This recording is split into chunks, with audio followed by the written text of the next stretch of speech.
अरे तू भगवान का अविनाशी अंश है, तेरे को कुछ नहीं चाहिए प्यारे। तू शरीर भाव में स्थित हो गया इसलिए चाहिए, कुछ नहीं चाहिए। जिस दिन जो ठान लेगा वैसे ही होगा। कई वर्ष अन्न नहीं पाया गया।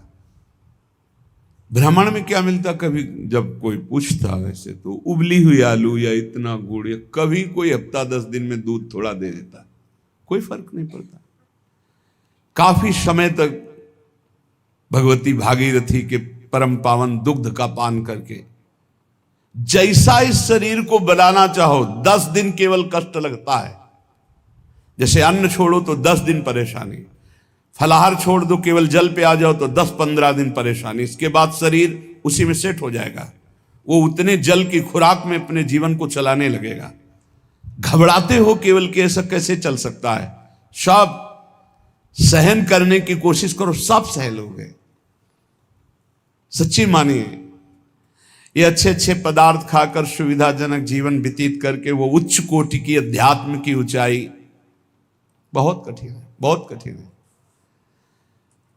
लालसा तो बहुत ऊंची करते हैं, लेकिन आचरण हमारे अगर ठीक नहीं है, हमारी वैसी लालसा के अनुसार साधना नहीं है, वैसे हम चल नहीं रहे, तो कैसे लालसा पूर्ण होगी? समझो पहले। देहूति जैसी पत्नी के लिए 10,000 वर्ष तक करदम जी को तपस्या करनी पड़ी थी। भगवान प्रकट हुए थे तब महाराज आदि सम्राट मनुष्य रूपा से प्रकट हुई देहूति जी, और भगवान कपिल देव जी जैसे पुत्र प्रकट हुए। तपस्या, भजन। बोले ये जो मंद बुद्धि वाले हैं, अच्छा खाने को मिल रहा है, सुविधाजनक रहने को मिल रहा है, दिन कट रहा है, दिन काटने के लिए मिला है। अरे एक एक मिनट सार्थक करने के लिए, काटने के लिए नहीं। दांती पीस के भजन होता है। देखो हम बताएं तुम्हें अनुभव की बात, 10-5 मिनट भजन में मन लग जाएगा जो अच्छा अभ्यास किए हो। शब्द याद रखो, या हम खाई पी बातें कहते हैं। अगर भजन का अभ्यास अच्छा कर रहे हो तो 10-5 मिनट, बहुत बहुत 20 मिनट घसीट ले। इसके बाद वो संकल्प विकल्प खड़ा करेगा, बेमतलब की बातें सामने, और भजन को रोकने की कोशिश करेगा।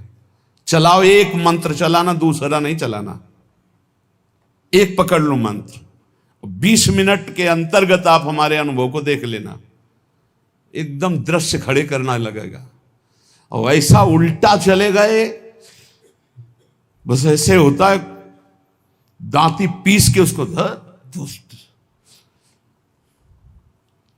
बार बार बार बार लड़ो, बार बार उसको परास्त करो, उसको बार बार परास्त। बेमतलब की बातें, बेमतलब का दृश्य, बेमतलब की घटनाएं उपस्थित करके वो मंत्र को रोकेगा।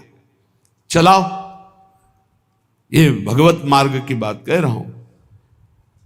अब 1 घंटा निकालो आप ऐसे युद्ध में, फिर आप खड़े हो आसन से तो ऐसे खिड़की में गर्दन जाएगी। पहले कुछ देख लें, कुछ सुन लें, कुछ, और नहीं है तो ये वो अभ्यास कर ही नहीं सकता जिसके पास मोबाइल है, नहीं कर सकता।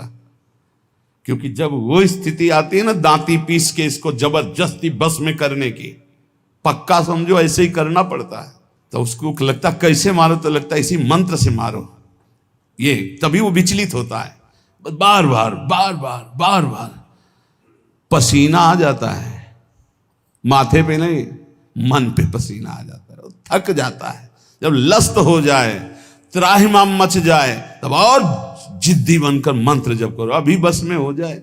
नहीं, इस मन को दुलार करना है, मन के अनुसार चलना है, और भजनानंदी की लिस्ट लगानी, लिस्ट यही लगानी है ऊपर से। महान भजनानंदी, महान त्यागी संत, सुनना ये चाहते हैं और लड़ नहीं सकते 5 मिनट युद्ध इस मन से। बड़ा विचित्र खेल। तो बोले ये जो मंद प्राज्ञ है, ये निर्णय करने वाली कुछ नहीं, कुछ समय के लिए ये शरीर मिला है, लड़ ले, जीत जाएगा, प्रभु की प्राप्ति कर लेगा। और अगर इसके दुलार में रहे तो मरेगा, जाएगा, छूटेगा शरीर। तू अविनाशी, ये विनाशी, तेरे साथ कभी नहीं रह सकता। जो भजन में प्रधान भाव रखे हुए वही उत्तम भाग्य वाले। श्रीपाद कह रहे मंद प्रज्ञास्त एवात्र मंद भाग्यास्त, अगर मंद बुद्धि तो मंद भाग्य, और तीव्र बुद्धि आप भजन के लिए निकले। भजन जब हम देखा कि शून्य जैसा हो गया मन, न मंत्र पकड़े न नाम पकड़े न कुछ नहीं, बस जिद, वो भी जिद्दी है। अरे तूफान को रोक लेना सहज है, हिमालय को उठा लेना सहज है, लेकिन मन को रोक लेना ऐसा हमने योग वासिष्ठ में पढ़ा है। अब वो शून्य हो गया, जब जिद की शून्य हो गया, ना मंत्र पकड़ रहा है ना कुछ पकड़े, एकदम खड़े हो गए, पद गायन शुरू किया। अब तेरी जरूरत ही नहीं, जोर जोर से पद गायन। ऐसे थोड़ी इस पर ऐसे थोड़ी चढ़े बैठे रह गए, हर समय 24 घंटे चढ़े बैठे। तब वो धीरे धीरे धीरे फिर हाथ उठा दिया। अब वो जब सहयोग करने लगा तब आनंद आने लगा, और जब आनंद में डूबने लगा